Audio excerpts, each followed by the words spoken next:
Meus irmãos, minhas irmãs, estamos mais uma vez reunidos em nome de Jesus, o nosso Mestre, para, na noite de hoje, como sempre fazemos às sextas-feiras, abordarmos uma mensagem do Evangelho e fazer os nossos devidos comentários dentro da mensagem da noite. Agradecemos a presença de todos e vamos às nossas orações em nossos lares, mentalizando a casa de Maria Madalena para que, junto com a nossa mentora e a espiritualidade, a serviço de Jesus, estudemos na noite de hoje o Evangelho segundo o Espiritismo de Allan Kardec. Mestre Jesus, nosso guia e modelo, te agradecemos a oportunidade que recebemos para que na noite de hoje, ao estudarmos o teu Evangelho, solidifiquemos em nós a tua mensagem para trabalharmos aonde estivermos, pela melhoria da nossa casa planetária, pela nossa melhoria, pela melhoria dos nossos irmãos, do nosso próximo, para que a cada dia plantemos na terra o teu reino, que é o reino do amor, da humildade, da caridade. Por isso te agradecemos por mais esta oportunidade. Que a tua paz esteja conosco, com todos nós na noite de hoje e sempre. Que assim seja, graças a Deus. Hoje temos diante de nós, do capítulo 17, Sede Perfeitos, Instruções dos Espíritos, com a mensagem O Dever.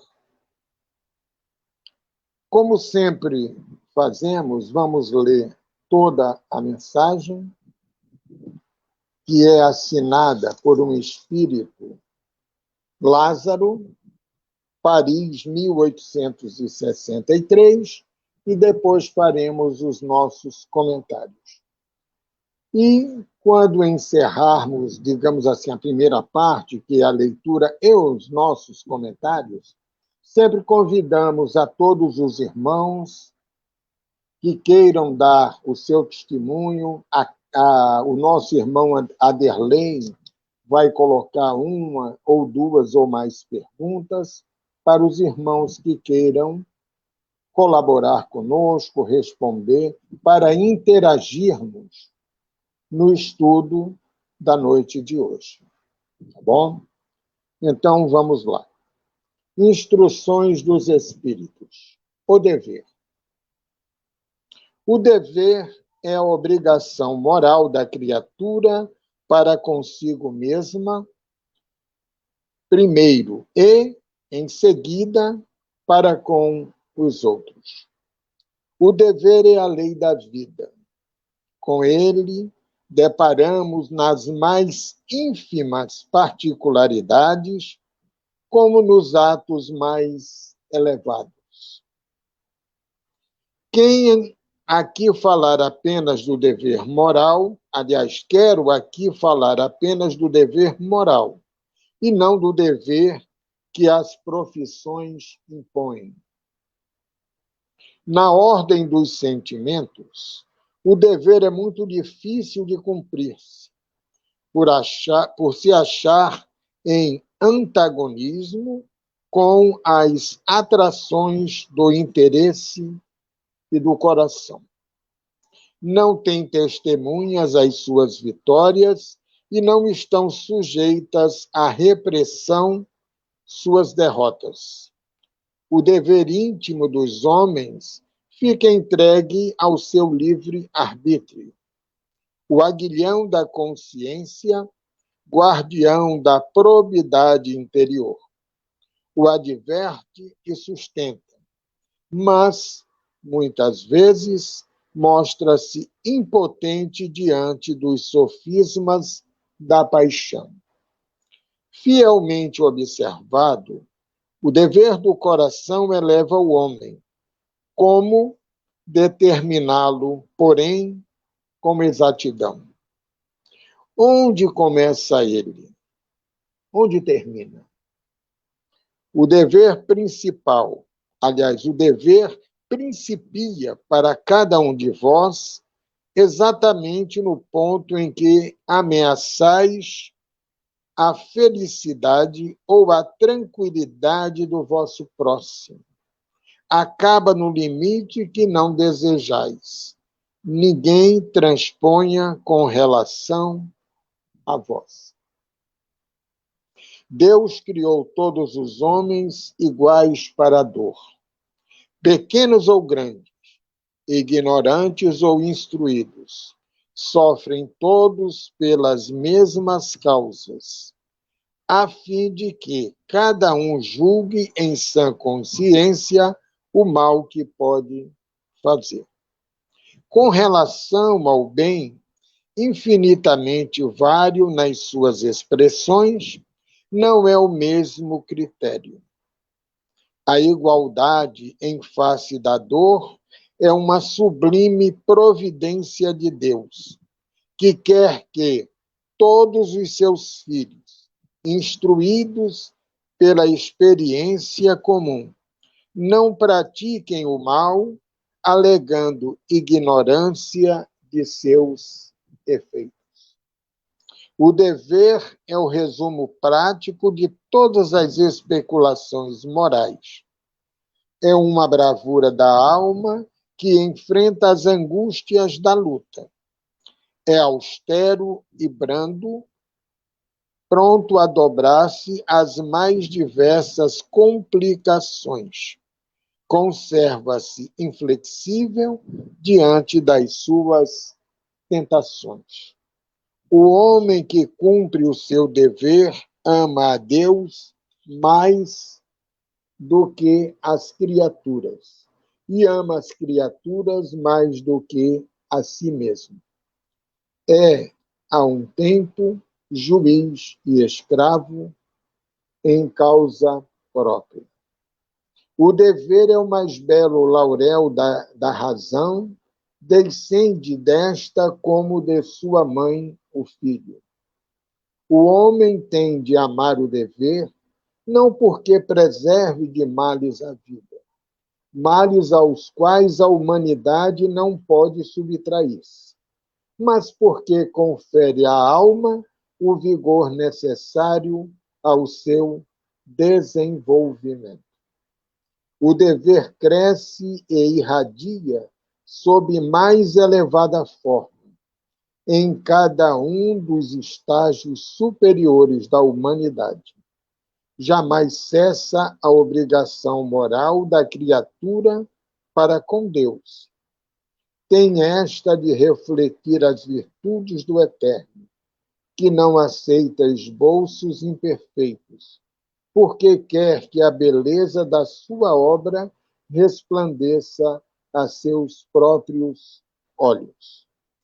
Lázaro, Paris, 1863.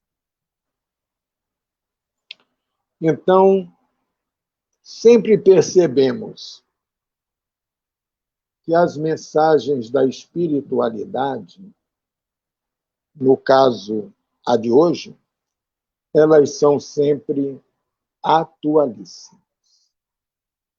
Daqui a 100 anos, ao lermos ou outras pessoas lerem esta mensagem, ela terá tudo a ver com a época que a pessoa estará lendo.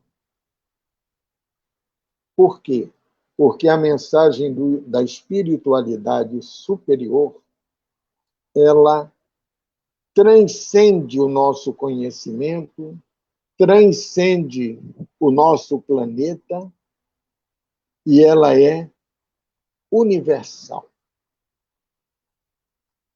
Para a gente perceber o valor moral, o conteúdo das palavras da espiritualidade em mais uma mensagem. Na de hoje, sobre o dever. Então, vamos ler alguns tópicos que nós assinalamos, ok? Colocamos aqui: o dever é a obrigação moral da criatura para consigo mesma, primeiro, e em seguida para com os outros. O dever é a lei da vida. Com ele, deparamos nas mais ínfimas particularidades, como nos atos mais elevados. Quero aqui falar apenas do dever moral, e não do dever que as profissões impõem. Então, aqui o nosso irmão Lázaro já faz uma distinção do dever moral, do dever, como ele termina a frase, com o dever de quê? Da que as profissões impõem. Profissões porque são questões nossas. E, normalmente, nós impomos, muitas vezes, aquilo que achamos que é o certo. A espiritualidade, não.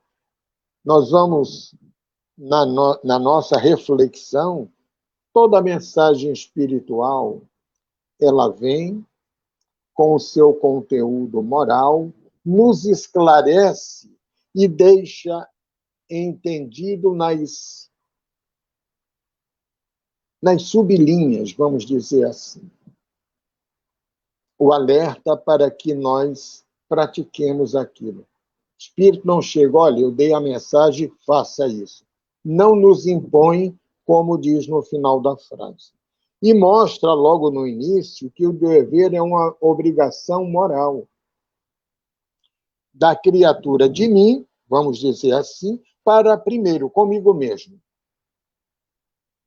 E em seguida para com os outros. Ou seja, o dever que eu vou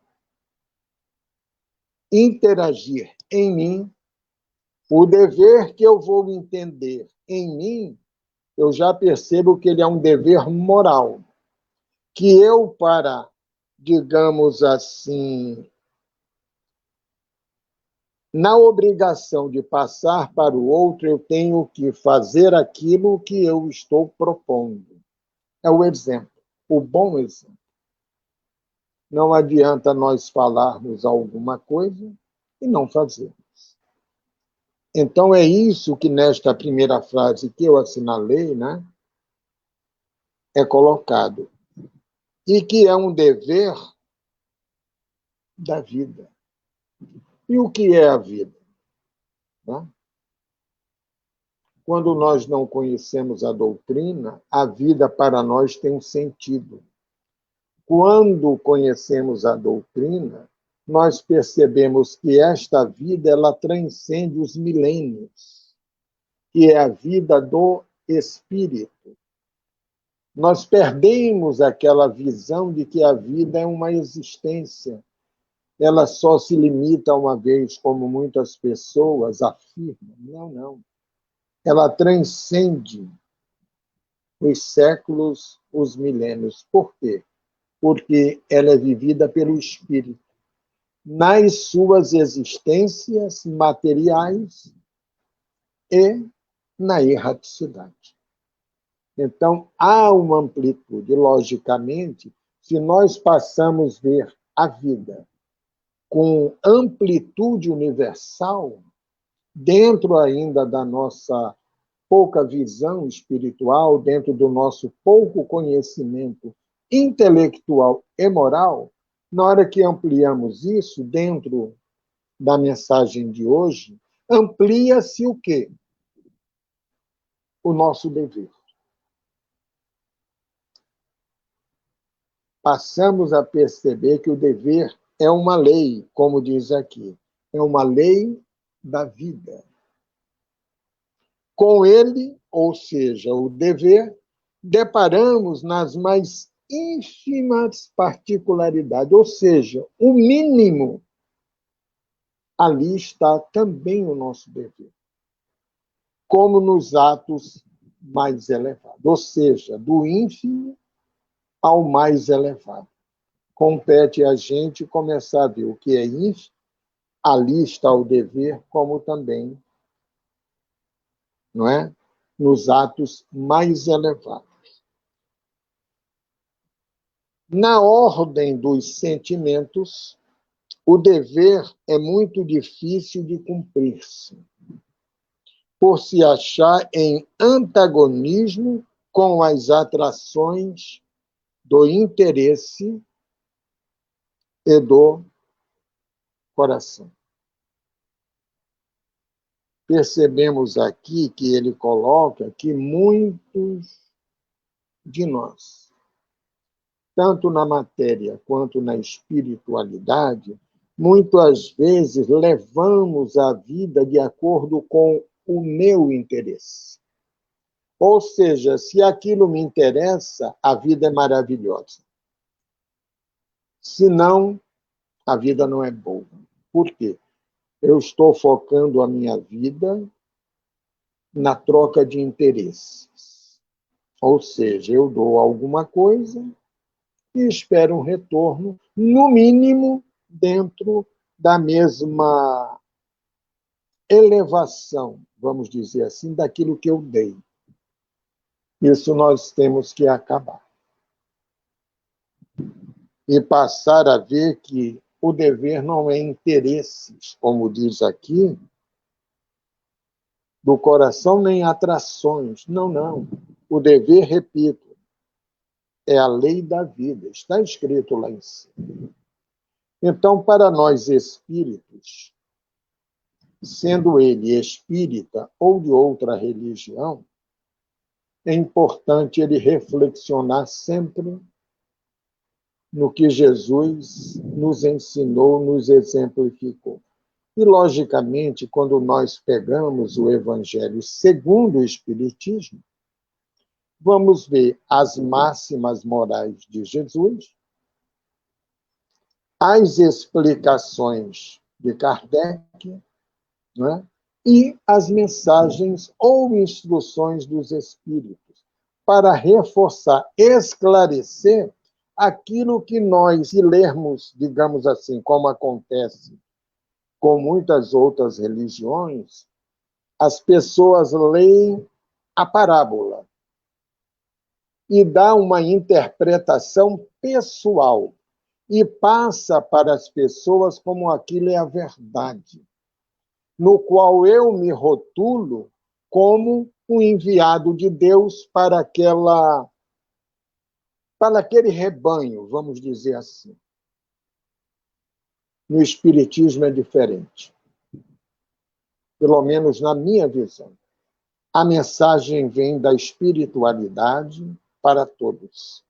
Logicamente, o que lemos aqui, ela foi psicografada por um médium na época, como instrumento. E que temos hoje, como na época da mensagem, um conteúdo moral grandioso para nós refletirmos e, nesta reflexão, falarmos para nós.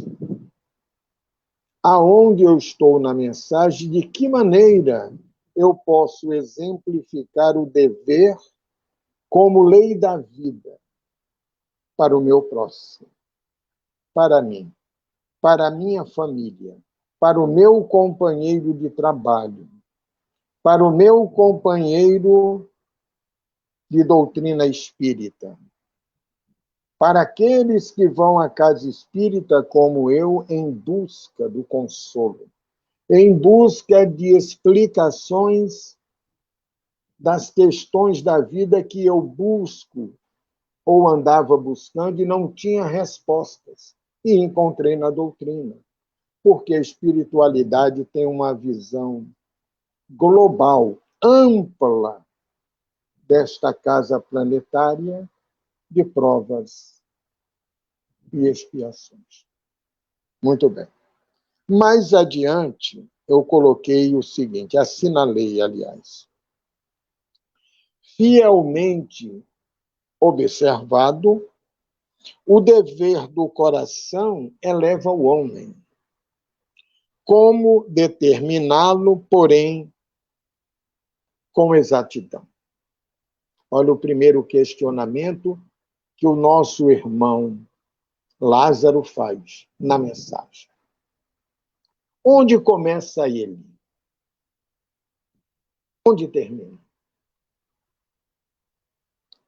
O dever principia para cada um de vós, exatamente no ponto em que ameaçais a felicidade ou a tranquilidade do vosso próximo.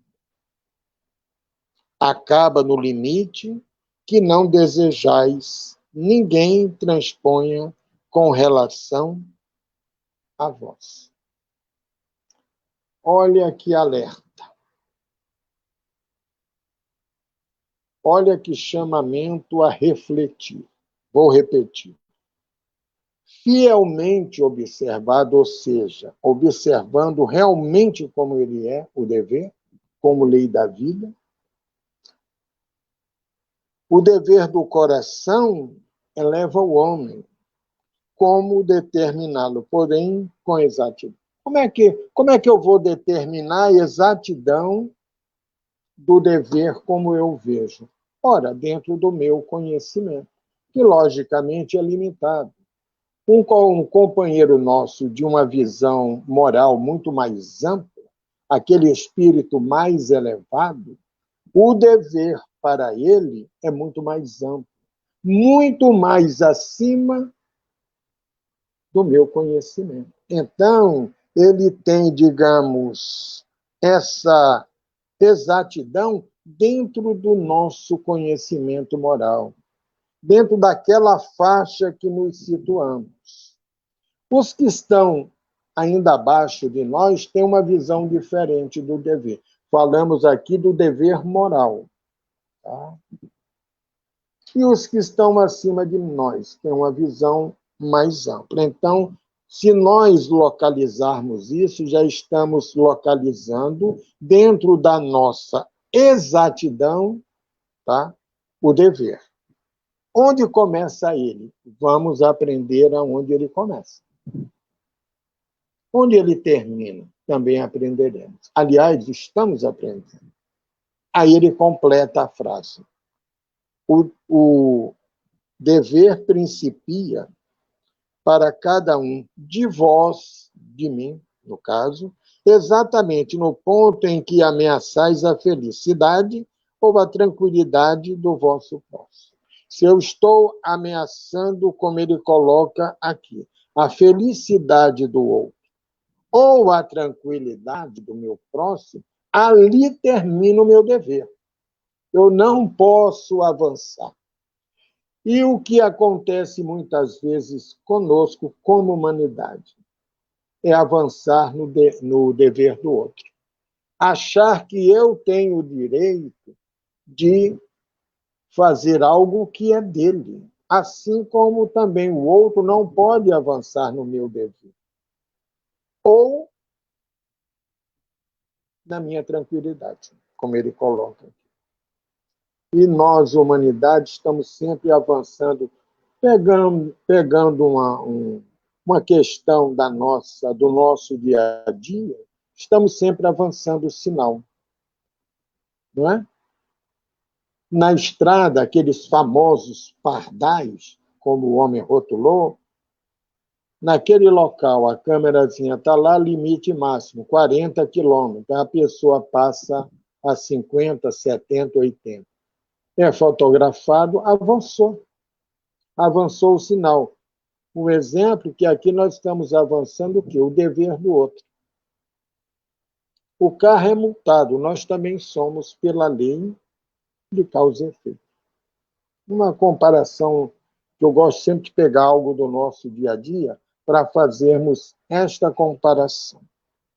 Tá bom? Acaba no limite que não desejais. Ninguém transponha com relação a vós. Ora, se eu não gosto que as pessoas invadam a minha privacidade, eu também não posso invadir a do outro. Isso também é dever. O dever é o mesmo prático, é um outro item que eu assinalei. O dever é o resumo prático de todas as especulações morais. Ou seja, é o resumo do meu dia a dia, o prático, daquilo que eu especulo. Então, eu tenho que ver que aquilo que eu especulo, querendo saber isso e aquilo, não é? É o quê? É um resumo prático daquilo que eu busco.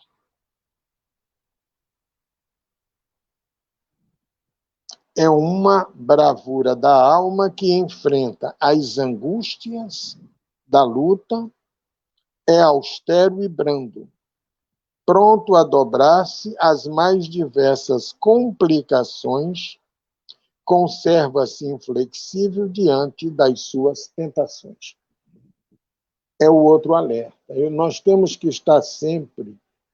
Nós temos até na doutrina uma frase muito interessante: vigiai e orai, que encaixa-se aqui. Nós temos sempre que estar atentos ao que vem em seguida e avaliarmos.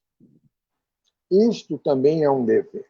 Um dever, repito, como diz no início da mensagem. É um dever porque é a lei da vida. O homem que cumpre o seu dever ama a Deus mais do que as criaturas.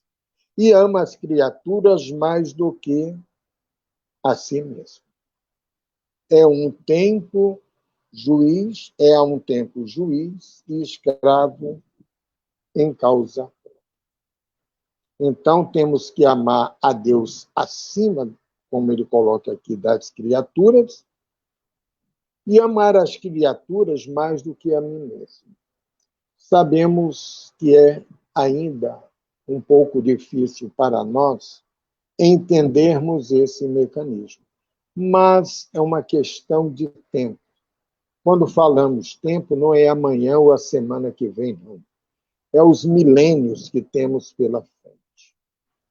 Outro dia eu estava conversando com um colega pelo celular e eu coloquei para ele um exemplo que eu gosto muito de avaliar, é o nosso irmão Paulo, Paulo de Tarso. Paulo de Tarso, para tornar-se, a convite de Jesus, o discípulo, o apóstolo dos gentios, ele teve que passar por todo esse processo do dever como lei da vida para com Deus, primeiro. Depois para com o próximo. E em terceiro para com ele. No dia que ele entendeu este mecanismo, naquele famoso encontro com Jesus, a caminho de Damasco, quando Jesus pergunta a ele: Saulo, Saulo, por que me persegues? É uma pergunta assim chave na vida dele. Jesus não questiona, Jesus não indica o caminho, ele apenas pergunta.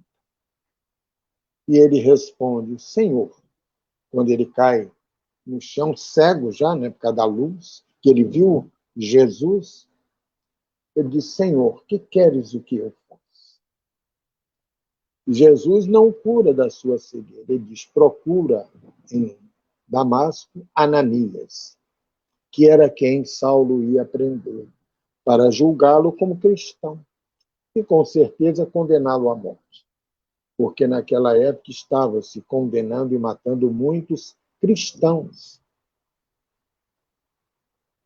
Jesus indica para ele ir a Ananias para a sua cura. E ali começa a sua nova visão do dever dele para com Deus. Nós não fugimos a essas questões, logicamente guardando as devidas proporções entre Paulo e nós, mas eu digo o processo é muito semelhante, ok? E para encerrar o nosso comentário, eu assinalei o último parágrafo da mensagem. O dever cresce e radia sob mais elevada forma, em cada um dos estágios superiores da humanidade. Jamais cessa a obrigação moral da criatura para com Deus. Olha que frase interessante, importante. Jamais cessa a obrigação moral da criatura para com Deus, nosso Pai. Tem esta de refletir as virtudes do Eterno. Quando nós refletimos, e na doutrina tem isso, no livro dos Espíritos, aqui no Evangelho, as virtudes divinas, para que nós, ao sabermos essas virtudes, nós procuremos, pelo menos, fazer, se fizermos 0,1% das suas virtudes de Deus, já fizemos um grande passo no nosso caminho evolutivo, que não aceita esboços imperfeitos, porque quer que a beleza da sua obra, a obra do universo, resplandeça a seus próprios olhos. Eu tenho que ver esta beleza do universo. De que maneira? Ah, mas eu não consigo andar pelo universo. Consegue sim. O universo começa em nós. Vamos olhar o nosso universo espiritual. Vamos olhar o universo de onde vivemos. Nosso bairro, nossa rua. Quando a gente passa a ver todo este processo, o que passamos no dia a dia, tudo são ensinamentos de Deus para conosco. Atravessamos este momento, né? Como sabemos, estive vendo a semana passada um comentário sobre a gripe espanhola do século passado, ou seja, está fazendo um século agora que houve no nosso planeta uma pandemia que foi dado o nome de gripe espanhola, que, segundo cálculos da época, desencarnaram ou, segundo outros, morreram 75 milhões de pessoas. Um século depois, a humanidade passa uma nova crise, uma nova pandemia. Por quê? As nossas imperfeições ainda estão latentes e aflora em todo um contexto, mesmo tendo um evangelho, mesmo tendo centenas de milhares de religiões, mas o homem ainda não se religou ao Pai, que é o nosso Pai. Foi Ele que nos criou, não para passarmos por isso, para vivermos bem, sermos felizes, mas ainda não entendemos esse mecanismo, como diz a mensagem de hoje. Não entendemos o dever como lei da vida. Bom, fica o nosso comentário sobre a mensagem de hoje e, a partir de agora, né, como normalmente é o critério nosso, da nossa casa, o nosso irmão Aderlei, se ele achar por bem, coloca uma pergunta, ou ficamos aguardando o comentário dos nossos irmãos para fazermos essa troca de informações. Ok?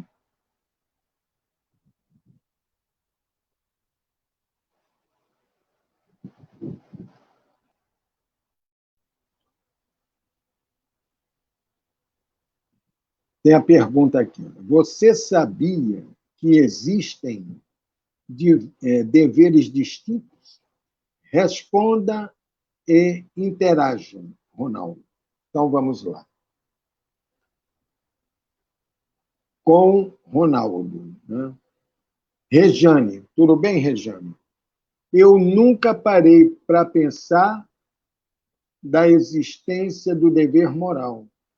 O dever moral seria a nossa fala sendo igual aos nossos atos?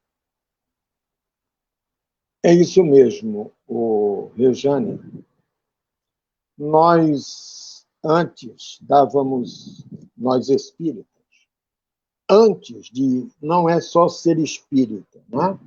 Eu aprendi que é ser espírita e estudar toda a obra da codificação, trocarmos informações para ver como é que uma mensagem de 1863, século XIX, ela nos abre um novo caminho. Existe o dever moral. Aliás, sempre existiu. Nós é que não tínhamos percebido.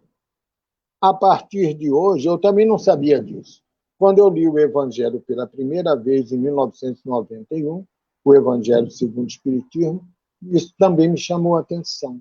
De lá para cá, logicamente, a gente vem relendo, estudando novamente, vai se abrindo esse campo moral do dever. Ok, Regina? Isso aí.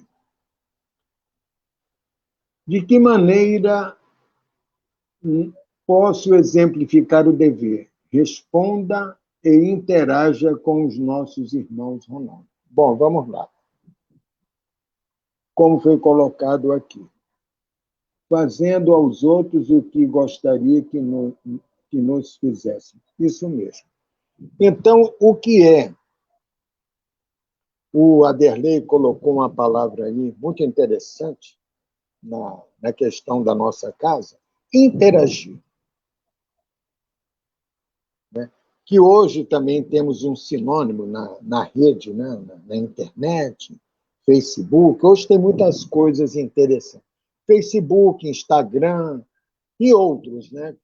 Foram sendo criados, principalmente depois da pandemia. Depois, não, durante. Então, interagir ou compartilhar. O que é interagir? É o que estamos fazendo agora. Só que antes, ou seja, em março ou fevereiro do ano passado, não tinha essa interação via lives, como foi dado o nome. Na nossa ausência da casa espírita, na ausência presencial, a nossa casa, como milhares no planeta, vamos ficar só focado no espiritismo. Lógico, milhares de outras religiões, trabalhos, home office, tudo isso. O homem percebeu, materialmente falando, que ele precisava interagir. Das duas, uma, sem poder sair de casa. Logicamente, tem pessoas que saem. Sabemos disso, não vamos estar esclarecendo isso, que isso fica mais do que claro durante o dia. Mas muitos do chamado, aí vem aqueles rótulos, né? Grupo de risco e outras questões, ele percebeu, ele não, intuído pela espiritualidade, as casas espíritas que têm os seus trabalhadores perceberam que era chegado um momento de que, com certeza, nós nunca imaginávamos. Se alguém imaginava, eram muito poucas pessoas, que abria-se uma possibilidade para quem quisesse de, através da internet, criarmos, né, através do Facebook, Instagram e outros aplicativos, criarmos esta interação. E hoje estamos fazendo isso com tanta naturalidade que, para nós espíritas, sabemos que a doutrina, né? Ela é progressista. Por quê? Porque ela é ciência, filosofia e religião. Então, dentro da ótica científica, vamos colocar assim, está aí no nosso irmão Aderlei, com a nossa irmã Rosana Munhoz, no Maria Madalena, eu aqui na minha casa, vocês, cada um na casa de vocês, e a gente interagindo como que se estivéssemos presencialmente, porque estamos nos vendo, estamos nos falando, e, logicamente, com a presença dos nossos irmãos da espiritualidade. Então, é importante que nessa interação passemos a fazer isso no dia a dia. Interagirmos no nosso trabalho profissional, né? Seja onde for este trabalho, interagirmos melhor na nossa família. E nós sempre achamos que a nossa família não é a família ideal, mas é ali que nós temos que estar. Então, o conceito interação hoje, ele houve uma ampliação em função de tudo que estamos passando. Aquele que quiser evoluir neste sentido, como diria os nossos avós ou pais e mães, as portas estão abertas. Olha o ensino de Jesus: procura e acharás. Bata e a porta se abrirá. E abriu-se para nós mais uma porta. Qual? A interação via o que nós rotulamos live. Né? Uma câmera no centro, um códigozinho da live para você, através dele, acessar.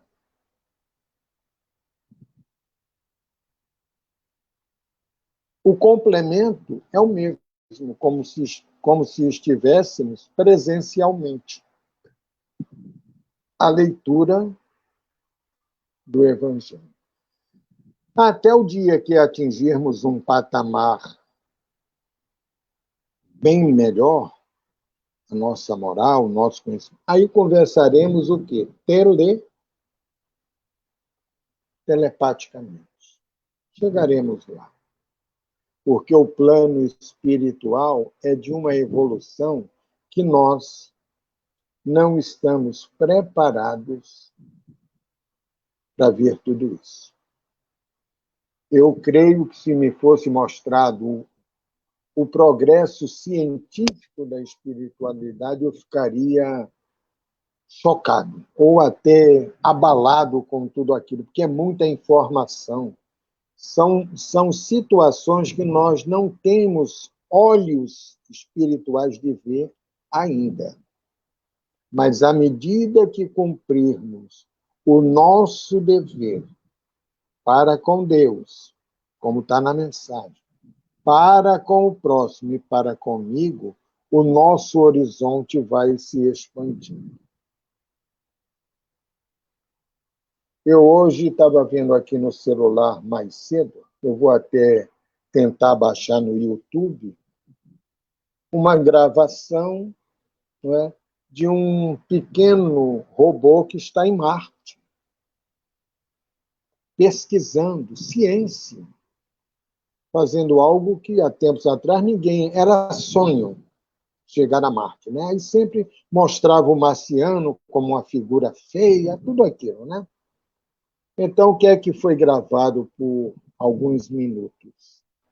O barulho do movimento, do deslocamento daquele veículo na superfície do planeta vermelho, o planeta Marte. Isso foi gravado e já está aí na rede disponibilizado. Olha que progresso. Agora, precisamos progredir bem mais moralmente. A Rejane aqui colocou: fazendo aos outros o que gostaria que nos fizessem. É isso aí, Rejane. eu tenho que fazer ao meu semelhante aquilo que eu gostaria que ele fizesse a mim. A lei da vida é um dever, como é o nosso estudo de hoje. E nós aqui do Trabalhadores do Centro Espírita Maria Madalena, Luiz Carlos Nascimento, e também irmão orador, respiramos a natureza, pois nossos seres integrantes dela não a destruindo, e sim respeitando-a. E também, assim, respeitando-a e também, irmão orador, respirando a natureza, pois somos seres integrantes deles. Paulo já havia matado Estevão, que seria seu cunhado, e também iria matar Ananias. Tanto que os soldados que o acompanhavam pensavam que ele havia enlouquecido, pois se batizou e se converteu ao cristianismo. É isso mesmo, Luiz Carlos. Isso está muito bem narrado por Emmanuel no livro Paulo e Estevão. Né? Emmanuel, com seu profundo conhecimento, através das mãos e do nosso irmão Chico Xavier, trouxe neste romance, né, como falamos, essa história maravilhosa, para que eu sempre gosto de convidar a pessoa a adquirir o livro e lê-lo, para ter um conhecimento de como um espírito, ou espíritos daquela época, os que assim o desejarem ou desejaram, evoluíram. Aqueles que não quiseram, é uma opção dele. Lei de causa e efeito, né? Livre-arbítrio. Então, nós sempre colocamos essas questões. E é muito bom quando a Casa de Maria Madalena continua abrindo as suas portas, hoje, as portas virtuais, sempre abriu as portas físicas, né, desde a sua fundação, em 1926, 2 de janeiro, para receber. Se nós tivéssemos como fazer um levantamento de 1926, janeiro, dia 2, até hoje, veríamos que milhares e milhares e milhares de companheiros nossos, fisicamente falando, entraram naquela casa para receber nos diversos trabalhadores das diversas gerações a palavra do Evangelho, como estamos fazendo hoje. Rejane, muito obrigada pelas explicações. De nada. Então, Luiz Carlos Nascimento. E também, assim, ele já tinha colocado isso, iria matar. Sim, ele já colocou isso aqui. Está apenas repetindo. Senhor, o Luiz Carlos Nascimento. Emmanuel nos narra isso. Né? Naquela época, é uma coisa interessante, como hoje também, os irmãos que tinham uma proposta de mudar a sua vida, Carlos Leite, prática e empatia fazemos a mudança em nós mesmos. Perfeito. A humanidade sempre teve uma coisa interessante, logicamente há exceções, ok? Mas sempre aqueles que eram considerados obstáculos sempre quiseram eliminá-los com a morte.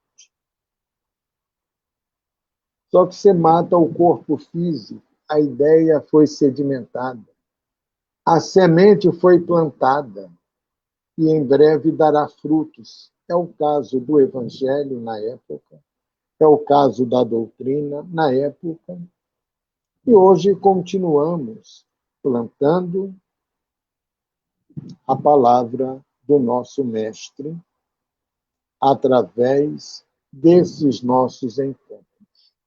Tá bom? Pelo horário, né? Já estamos encerrando a nossa palestra de hoje, ou nossa explanação. E agora vamos fazer a irradiação para os lares, para os enfermos, estejam aonde estiverem. Vamos rogar a nosso Mestre Jesus, a Deus, nosso Pai, Criador de tudo que existe, a Jesus, a Maria, as falanges a serviço do nosso Mestre Jesus, para que, através da irradiação que fazemos nesse instante, que possamos abrir o nosso coração para receber esses fluidos curadores. O passe que a espiritualidade nos dá nesse instante, através da irradiação aos lares, a todos os locais onde haja um irmão enfermo, física ou moralmente, estejamos reencarnados ou na erraticidade. Que sintonizemos a figura de nosso Mestre Jesus e roguemos a Ele a sua misericórdia para todos nós, para o momento que atravessamos, que está sendo de grande lição para todos nós, sem exceção. E cada um de nós recebendo dentro do nosso merecimento a cura, o tratamento, o nosso fortalecimento. Muito obrigado, Jesus, por mais este encontro. Que tua paz esteja sempre conosco. E aonde nós formos, levemos a sua paz e distribuamos com os nossos irmãos. Pai nosso que estás nos céus, santificado seja o vosso nome. Seja feita a vossa vontade, assim na terra como nos céus. O pão nosso de cada dia nos dai hoje. Perdoa as nossas dívidas, assim como nós perdoamos aos nossos devedores. E não nos deixeis cair em tentação, mas livra-nos do mal. Ave Maria, cheia de graças, o Senhor é convosco, bendita sois entre as mulheres. E bendito é o fruto do vosso ventre, Jesus. Santa Maria, Mãe de Jesus, rogai por nós, agora e na hora do nosso desenlace. Que assim seja. Paz, muita paz para todos nós. E mais uma vez agradecemos a todos por esses momentos de reflexão do teu Evangelho. Que assim seja, graças a Deus.